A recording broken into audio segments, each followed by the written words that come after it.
Hello students, मैं doctor Anupreeta Mishra आज auto transformer का नेक्स्ट पार्ट पढ़ाने जा रही हूँ, जो कि comparison of one winding transformer in auto transformer versus two winding transformer है। तो मैं किस तरीके से ऑटो ट्रांसफार्मर बेटर है टू वाइंडिंग ट्रांसफार्मर से, वो कुछ पैरामीटर्स के तहत समझाऊंगी। चलिए, तो उसके पहले मुझे आपको थोड़े से रिलेशंस बता देने पड़ेंगे ऑटो ट्रांसफार्मर से रिलेटेड, जो कि मैंने आप लोगों को बताया था। ऑटो ट्रांसफार्मर में दो टाइप के वोल्टेज रेशियोज रहते हैं। एक वोल्टेज रेशियो रहता है ऑटो ट्रांसफार्मर ट्रांसफॉर्मेशन रेशियो, और दूसरा जो होता है वो ट्रांसफार्मर रेशियो या फिर वाइंडिंग रेशियो कहलाता है। यहाँ पर मैंने स्टेप डाउन ट्रांसफार्मर और स्टेप अप ऑटो ट्रांसफार्मर दोनों बताए हुए हैं, दोनों के फिगर। लास्ट वीडियो में भी मैंने कहा था कि जो इक्वेशंस केवीएल केसीएल की स्टेप डाउन ट्रांसफार्मर के लिए होती है, वही स्टेप अप ट्रांसफार्मर के लिए भी होगी ऑटो ट्रांसफार्मर के लिए। तो एज सच रिलेशंस में कोई डिफरेंस नहीं है यहाँ पर। तो जो भी रिलेशंस फाइंड आउट होंगे वो दोनों के लिए फॉलो होंगे।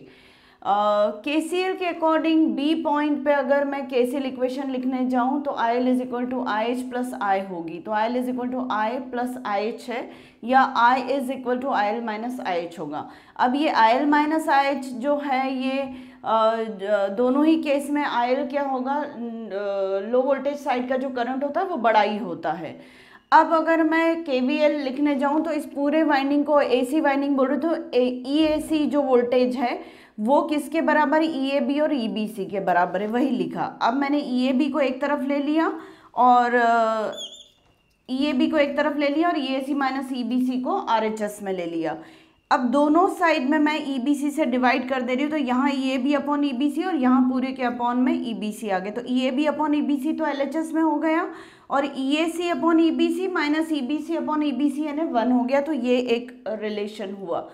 अब ईएबी जो है उसको तो मैं कुछ नाम फिलहाल नहीं दे रही हूँ, पर ईबीसी मुझे मालूम है इसके वाइंडिंग के अक्रॉस का वोल्टेज जो किसके बराबर होता है, लो वोल्टेज वाइंडिंग के इंड्यूस्ड ईएमएफ के बराबर। तो ईएल अपॉन ईएबी अपॉन ईएल हो गया, ईएबी अपॉन ईएल हो गया। और इधर जो है ईएसी मतलब हाई वोल्टेज वाइंडिंग के क्रॉस इंड्यूस्ड ईएमएफ, तो ईएच अपॉन ईएल माइनस 1 हो गया। अब हमें रिलेशन जो मालूम है आइडियल ऑटो ट्रांसफार्मर के केस में, वो V H upon V L is equal to N H upon N L तो होता ही है। साथ में टर्मिनल वोल्टेजेस का जो हाई वोल्टेज साइड का और लो वोल्टेज साइड के टर्मिनल्स के रेशियो जो होता है वो वाइंडिंग रेशियो के बराबर भी होता है, वाइंडिंग में इंड्यूस्ड ईएमएफ के रेशियो के बराबर भी होता है, और वाइंडिंग में से फ्लो होने वाले करंट्स के रेसिप्रोकल में होता है। मतलब ई एच अपॉन ई एल है तो I L upon I H हो जाएगा। और ये रेशियो जो होता है वो ट्रांसफॉर्मेशन रेशियो होता है ऑटो ट्रांसफार्मर का, जिसको हम स्मॉल ए और सफिक्स में कैपिटल ए से शो करते हैं। पहले वीडियो में, लास्ट वीडियो में सब में यूज़ कर चुकी है। और एक रिलेशन भी मैंने निकाला था, वो ये वाला रिलेशन निकाला था आई अपॉन आई एच का लास्ट टू लास्ट वीडियो में। तो यहाँ पर मैं फिर से वो छोटा सा रिलेशन डिराइव कर दे रही हूँ।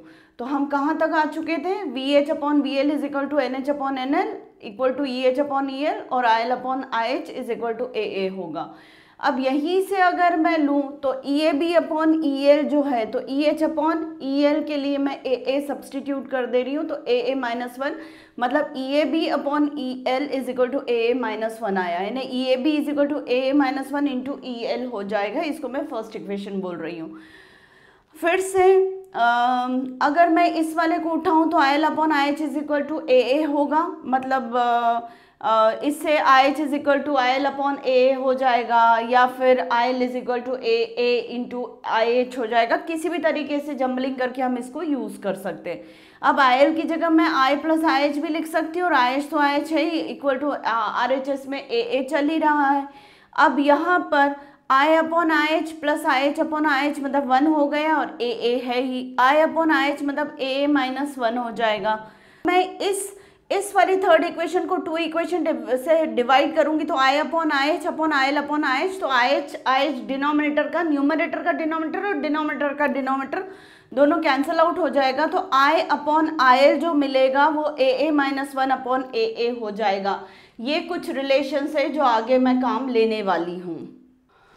अब टू वाइंडिंग ट्रांसफार्मर और ऑटो ट्रांसफार्मर के बीच में मैं केवीए आउटपुट को लेकर कंपैरिजन कर रही हूँ सबसे पहले। तो केवी आउटपुट मैं किसको बोल रही हूँ, जैसा कि मैंने बताया ऑटो ट्रांसफार्मर में दो टाइप के केवी ट्रांसमिशंस होते हैं, एक कंडक्शन के थ्रू और एक इंडक्शन के थ्रू, मतलब एक ट्रांसफार्मर एक्शन के थ्रू होता है और एक कंडक्शन के थ्रू होता है। ट्रांसफार्मर एक्शन के सिर्फ ट्रांसफार्मर एक्शन नहीं, कंडक्शन के थ्रू भी हो रहा है, इसका मतलब केवी आउटपुट थोड़ा ज़्यादा होगा। अब इसको मैं और कैसे लॉजिकली समझा सकती हूँ, तो सपोज मेरे पास एक ट्रांसफार्मर है, 2 वाइंडिंग ट्रांसफार्मर, ये वाला, इसके टर्मिनल्स के नाम ए बी और बी सी है, ठीक है। इसके अक्रॉस का वोल्टेज जो है वो V H minus V L है और इसके अक्रॉस का वोल्टेज जो है वो वी एल है। और करंट जो इन हो रहा है, ये ए को थोड़ा सा दूर लिख देती हूँ मैं यहाँ पर, करंट जो इन हो रहा है वो आई एच है और जो आउट हो रहा है वो आई है, मतलब आउटपुट करंट आई है। इस पर्टिकुलर 2 वाइंडिंग ट्रांसफार्मर को ही मैं ऑटो ट्रांसफार्मर में कन्वर्ट कर रही हूँ। रीज़न ये है कि जब हम दो ऑब्जेक्ट को कंपेयर करते हैं तो कुछ रेफरेंस हमारा सेम होना चाहिए। तो यहाँ पे रेफरेंस जो मैंने लिया है वो सेम वाइंडिंग्स लिए, मतलब प्राइमरी वाइंडिंग जो है और सेकेंडरी वाइंडिंग, इन दोनों को मिला के मेरी हाई वोल्टेज वाइंडिंग हो जाएगी ऑटो ट्रांसफार्मर की, और low voltage winding low voltage side कहलाएगी। तो बेस जो है वो same winding, same number of turns वैसा वाला लिया है, तो उसके रिस्पेक्ट में हम केवी आउटपुट चेक कर रहे हैं कि किसका ज़्यादा है। तो चलिए मैं बी पॉइंट को बी से कनेक्ट कर देती हूँ, तो मेरा जो एक साइड हो जाएगा ऑटो ट्रांसफार्मर का ए बी और बी सी टोटल ए सी हो जाएगा, मतलब इसको मैंने कनेक्ट कर दिया इससे, और आउटपुट टर्मिनल किसके बीच में ले रही हूँ, बी सी के बीच में, और इनपुट किसके बीच में दे रही हूँ, ए और सी के बीच में। नेचुरली ए से इन होने वाला जो करंट है वो आई एच ही है, सेम करंट इन हो रहा है, मतलब सेम करंट यहाँ पर हम इन करवा रहे हैं, और आउटपुट करंट डिफर कर रहा है क्योंकि ये आई एल जो है वो आई एच प्लस आई हो जाता है, जो कि मैं समझा चुकी हूँ। तो 2 वाइंडिंग ट्रांसफार्मर में पूरी की पूरी केवी आउटपुट किसकी वजह से है, ट्रांसफॉर्मेशन एक्शन की वजह से, और ऑटो ट्रांसफार्मर में केवी किसकी वजह से होगा, कंडक्शन और ट्रांसफॉर्मेशन एक्शन दोनों की वजह से होगा। तो नेचुरली ऐसा लग रहा है कि एस जो ऑटो ट्रांसफार्मर से रिलेटेड केवी आउटपुट है वो बड़ा होगा 2 वाइंडिंग ट्रांसफार्मर से। क्यों? क्योंकि as the same 2 winding transformer को ही हम किस में कन्वर्ट कर रहे हैं, ऑटो ट्रांसफार्मर में, इसलिए ऐसा लग रहा है। चलिए चेक कर लेते हैं। अगर मैं 2 वाइंडिंग ट्रांसफार्मर के केवी आउटपुट की बात करूं तो यहाँ से जो पावर इन हो रही केवी है वो है V H we minus we L into I H, ये वाला, या फिर इसके रिस्पेक्ट में लूँ तो वी एल इंटू आई, ये वाला हो जाएगा केवीए आउटपुट। मतलब ये ट्रांसफार्मर एक्शन से ये वाला केवीए किस में ट्रांसफॉर्म होता है, उस वाले केवीए में ट्रांसफॉर्म होता है, और एग्जैक्टली इक्वल है आइडियल ट्रांसफार्मर के केस में। अब ऑटो ट्रांसफार्मर के केस में लूँ तो कितना वोल्टेज दे रहे हैं वी एच, और करंट कितना जा रहा है आई एच, तो टोटल केवीए इन कितना हो रहा है वी एच आई एच। अब वी एच आई एच में वी एच को मैं V A B plus V B C लिख सकती हूँ, या I H into V A B, मतलब V A B into I H, और V B C I H into V B C ऐसे लिख सकती हूँ। ट्रांसफार्मर एक्शन के थ्रू ये वाला पोर्शन केवीए ट्रांसफॉर्म हो रहा है आउटपुट की तरफ, और कंडक्शन एक्शन के थ्रू ये वाला केवीए ट्रांसफॉर्म हो रहा है आउटपुट की तरफ। ये मैं पिछले वीडियो में भी बता चुकी हूँ। अब मैं केवीए ट्रांसफार्मर एक्शन के थ्रू जो हो रहा है उसको लूँ तो V A B into I H होगा, जो कि यही है। इसके अक्रॉस का जो वोल्टेज इंटू करंट है वो किसके बराबर है, इसके अक्रॉस के वोल्टेज इंटू इसमें से बहने वाले करंट के बराबर है। मतलब V A B I H is equal to V A B I H, V A B into I H is equal to V L into I करके, या V B C into I करके लिख सकते हैं। ठीक है, अब मैं वापस कहाँ चली जाती हूँ, एस ऑटो के एक्सप्रेशन पर, जिसमें एस ट्रांसफॉर्मेशन को मैं किससे रिप्लेस कर रही हूँ, V A B I H को मैं वी बी सी आई से रिप्लेस कर दे रही हूँ। मतलब इस फर्स्ट टर्म को मैं किससे रिप्लेस कर दे रही हूँ, वी बी सी आई से, और कंडक्शन वाला जो पार्ट है I H V B C उसको ऐसे ही रहने दिया। अब दोनों टर्म्स में मेरे पास वी बी सी आ गया, कॉमन निकल लिया, तो ब्रैकेट में आई प्लस आई एच हो गया। आई प्लस आई एच मतलब क्या होगा, आई एल के सी एल के अकॉर्डिंग ऑटो ट्रांसफॉर्मर के लिए तो हो गए। मतलब ऑटो ट्रांसफार्मर का जो टोटल केवीए ट्रांसफॉर्म हो रहा है प्राइमरी टू सेकेंडरी, मैं स्टेप डाउन ट्रांसफार्मर की केस में समझा रही हूँ, पर सेम हम स्टेप अप की केस में भी समझ सकते हैं। तो वो कितना है, वी एल आई एल है, तो मैंने इसको ऑटो ट्रांसफार्मर के के वी एल को वी एल आई एल लिखा, और 2 वाइंडिंग ट्रांसफार्मर के वी एल को मैं वी एल आई लिख रही हूँ। तो अब वी एल, इसे मैं फिर से ठीक से लिख देती हूँ, वी एल और वी एल डिनोमिनेटर न्यूमरेटर वाला कैंसिल हो गया, और आई एल अपॉन आई ये है। अभी अभी मैंने आप लोग को रिलेशन बताया कि आई अपॉन आई एल कितना होता है, ए माइनस वन अपॉन ए, मतलब इसका रेसिप्रोकल मैं रखूंगी ए अपॉन ए माइनस वन। अब ये दिख रहा है कि ये कोई क्वांटिटी उसमें से वन सब्ट्रैक्ट कर दी और सेम वही क्वांटिटी, तो कौन बड़ा है, न्यूमरेटर बड़ा है डिनोमिनेटर से, तो नेचुरली इधर न्यूमरेटर बड़ा है डिनोमिनेटर से, तो इधर वाला न्यूमरेटर भी किससे बड़ा होगा, डिनोमिनेटर से, मतलब एस ऑटो किससे बड़ा होगा, एस टू वाइंडिंग ट्रांसफार्मर से, मतलब KVA output of auto transformer is greater than KVA output of two winding transformer with the reference that the same two winding transformer has been converted into auto transformer, मतलब same two winding transformer को ही हमने किस में convert कर दिया है, auto transformer में। तो इस तरीके से ये कंपैरिजन में हमें समझ में आ रहा है कि ऑटो ट्रांसफार्मर ज़्यादा केवीए आउटपुट देता है, इसका मतलब ऑटो ट्रांसफार्मर बेटर है with respect to KVA output with in comparison to two winding transformer. अब हम ऑटो ट्रांसफार्मर और टू वाइंडिंग ट्रांसफार्मर में लगने वाले कंडक्टर्स, जो वाइंडिंग में यूज़ होने वाले कंडक्टर्स है, उनके वेट्स का भी कंपैरिजन कर लेते हैं। तो मैं इसको दे रही हूँ saving in conductor material in auto transformer, कितनी सेविंग होती है वो हम पता कर लेते हैं। अब मटेरियल का वेट जो होता है वो हमेशा किसके प्रोपोर्शनल होता है, लेंथ ऑफ द वाइंडिंग के, मतलब जिस वाइंडिंग से, जिस वायर से वाइंडिंग बनी है उसकी लंबाई कितनी है, साथ में उसका क्रॉस सेक्शन कितना है। तो ये दोनों जो पैरामीटर्स है, डायमेंशन है किसी भी कंडक्टर के, वो रिफ्लेक्ट करते हैं वेट को। अब वेट लेंथ जो है वो किसके प्रोपोर्शनल होती है, नंबर ऑफ टर्न्स के, और क्रॉस सेक्शन किसके प्रोपोर्शनल होता है, करंट के। इसका मतलब लेंथ और क्रॉस सेक्शन की जगह मैं करंट और नंबर ऑफ टर्न्स को भी ले सकती हूँ। तो ठीक है, प्राइमरी वाइंडिंग में कितना एमएमएफ इंड्यूस होता, कितना एमएमएफ होता है टू वाइंडिंग ट्रांसफार्मर में, तो वो IH/NH होता है, और सेकेंडरी वाइंडिंग में या हाई वोल्टेज वाइंडिंग में कितना एमएमएफ होगा, IH/NH, और लो वोल्टेज वाइंडिंग में कितना एमएमएफ होगा, IL/NL। और यही टोटल कंडक्टर के, टू वाइंडिंग ट्रांसफार्मर के कंडक्टर के वेट को रिफ्लेक्ट कर रहे हैं, ये क्रॉस सेक्शन को, ये लेंथ को, ये क्रॉस सेक्शन को, ये लेंथ को, इस तरीके से। इसी तरीके से weight of the conductor in auto transformer के अगर मैं देखने जाऊँ तो एक वाइंडिंग जो मेरी VAB जिसके अक्रॉस का वोल्टेज है, मतलब AB नंबर ऑफ टर्न्स वाली जो वाइंडिंग है और दूसरी BC नंबर ऑफ टर्न्स वाली वाइंडिंग है, तो उन दोनों के वेट को मैं देख लेती हूँ। तो AB टर्न्स जो है वो नंबर ऑफ टर्न्स NAB है और उसमें से बहने वाला करंट IAB है, और BC वाइंडिंग में जो नंबर ऑफ टर्न्स है वो NBC है और उसमें से बहने वाला करंट ICB है, मतलब उसको हम I बोल रहे हैं हर बार। अब NAB मतलब total number of turns NH minus NL होगा, और IAB मतलब IH करंट कैरी कर रहा है ये वाले number of turns. NAB number of turns हमेशा IH करंट को कैरी करते हैं, और NBC मतलब NL नंबर ऑफ टर्न्स हो गए लो वोल्टेज वाइंडिंग के, और ICB मतलब उसमें से बहने वाला करंट I हो गया। तो इनका जो टोटल एडिशन होगा ये दोनों एमएमएफ्स का, वो ऑटो ट्रांसफार्मर में लगने वाले कंडक्टर के वेट को रिफ्लेक्ट कर रहे हैं। तो अब मुझे कंपैरिजन करना है, तो मैं डब्ल्यू ऑटो में ये पूरा जो है इस तरीके से लिखा है, और आई को मैं लिख रही हूँ IL माइनस IH से वहाँ पर, और इसको तो एज इट इज़ रहने दिया। अब मैं कंपैरिजन कर रही हूँ तो W auto upon WT to winding transformer कर ले रही हूँ, मतलब weight of the conductor in auto transformer upon weight of the conductors in to winding transformer. तो ये पूरा न्यूमरेटर में आ गया, ये डिनोमिनेटर में आ गया। अब हमें ये मालूम है कि NHIH is equal to NLIL होता है, तो मैं इसी का सब्सटीट्यूशन यहाँ पर करूँगी।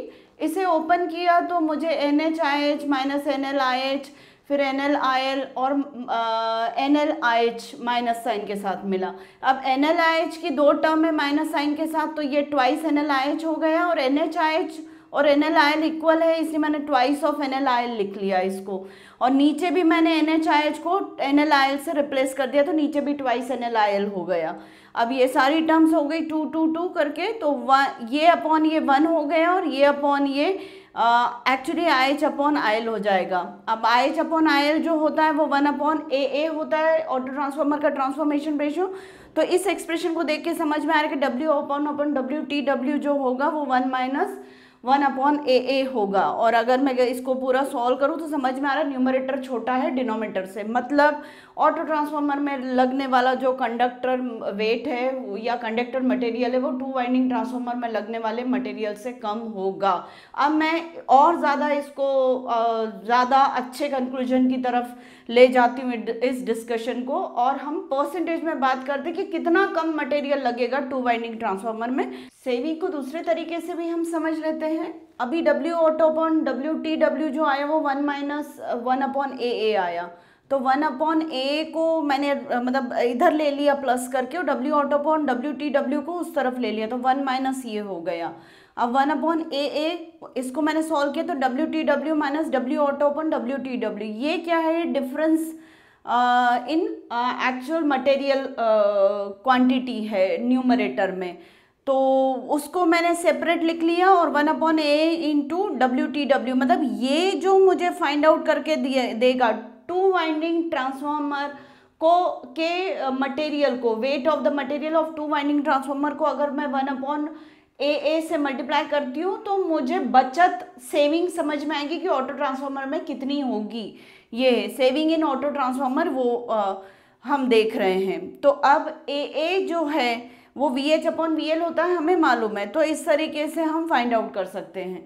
या फिर ये मैं टर्न्स में कितना बचत हो रही वो देख रही हूँ, पर मैं और ज़्यादा इसको चेक करना चाहती हूँ या और इन्फरेंसेस और कंक्लूजन्स निकालना चाहती हूँ, तो दूसरा तरीका ये भी है। वो क्या है, W ऑटो अपॉन WTW, यही वाले फॉर्मूले को मैं यहाँ पर ले रही हूँ।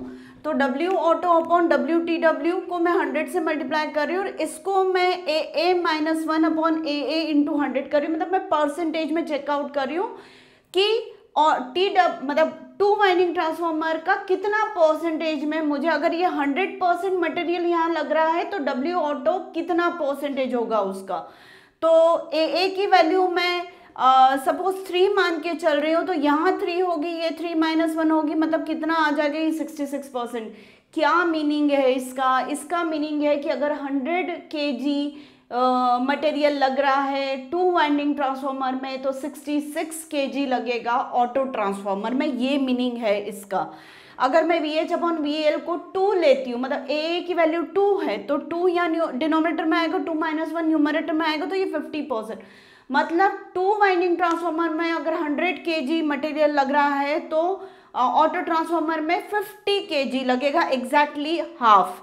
इसी तरीके से 4 लेने पर 75%, मतलब अगर 100 kg लग रहा है टू वाइंडिंग ट्रांसफार्मर में तो 75 kg लगेगा ऑटो ट्रांसफार्मर में। और अगर मैं VH/VL की वैल्यू 5 लेती हूँ तो ये 80% मटेरियल लगेगा जब इतना मैं AA मेंटेन करती हूँ, मतलब ऑटो ट्रांसफार्मर का ट्रांसफॉर्मेशन रेशियो 5 रखती हूँ, तो ऑटो ट्रांसफार्मर का मटेरियल मुझे टू वाइंडिंग ट्रांसफार्मर के कंपैरिजन में 80% रखना पड़ेगा, मतलब वो 100 kg है तो ये 80 kg से बनेगा।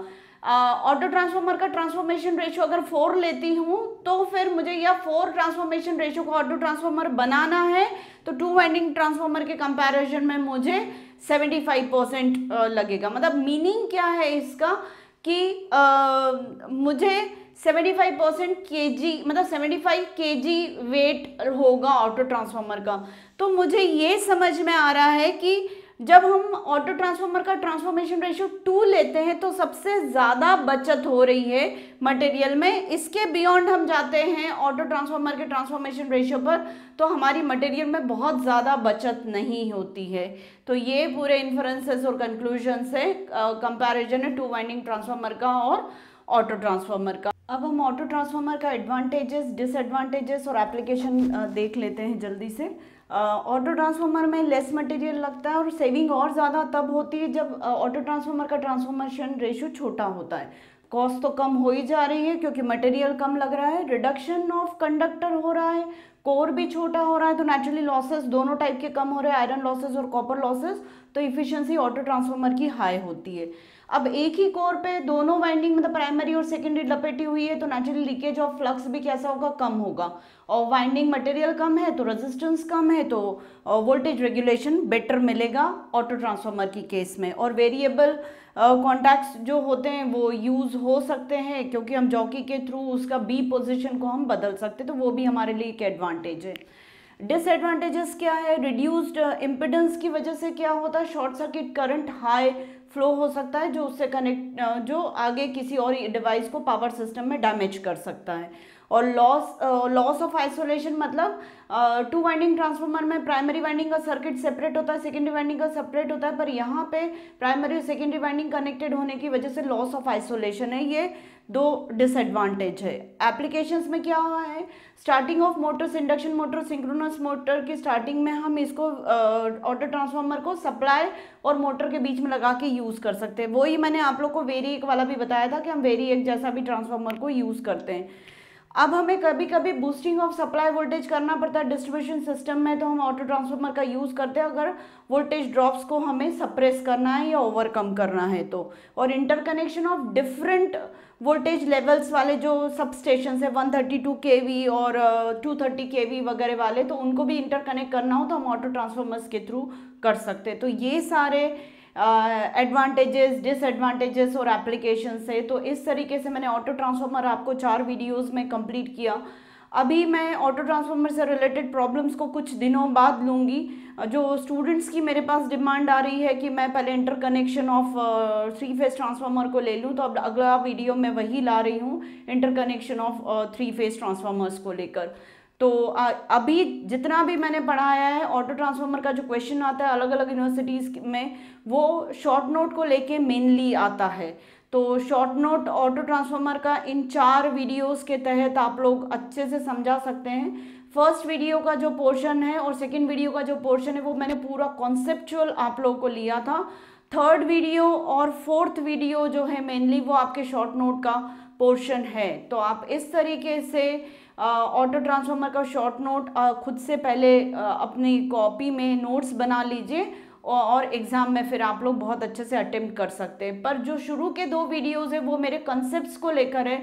तो टेक्निकल इंटरव्यूज़ में अगर कहीं पूछा जाता है, आप आगे अगर हायर स्टडीज़ के लिए जाते हैं आफ्टर बीटेक, या फिर आप जाते हैं किसी टेक्निकल इंटरव्यू में आईएएस वगैरह के लेवल पे, तो किसी ने अगर ऑटो ट्रांसफार्मर से रिलेटेड कॉन्सेप्ट को पूछना चाहा तो वो पहले 2 वीडियोस ऑटो ट्रांसफार्मर के उसमें आपको बहुत अच्छे से हेल्प करेंगे। तो उम्मीद है ये ऑटो ट्रांसफार्मर के इस 4 पार्ट्स आप लोगों को क्लियर हुए होंगे और आज का वीडियो भी आपको समझ में आया होगा। आज का पूरा थ्योरेटिकल था। तो प्लीज़ मेरे चैनल को लाइक कर दीजिए और इस वीडियो को भी लाइक कर दीजिए और चैनल को सब्सक्राइब करिए। Thank you.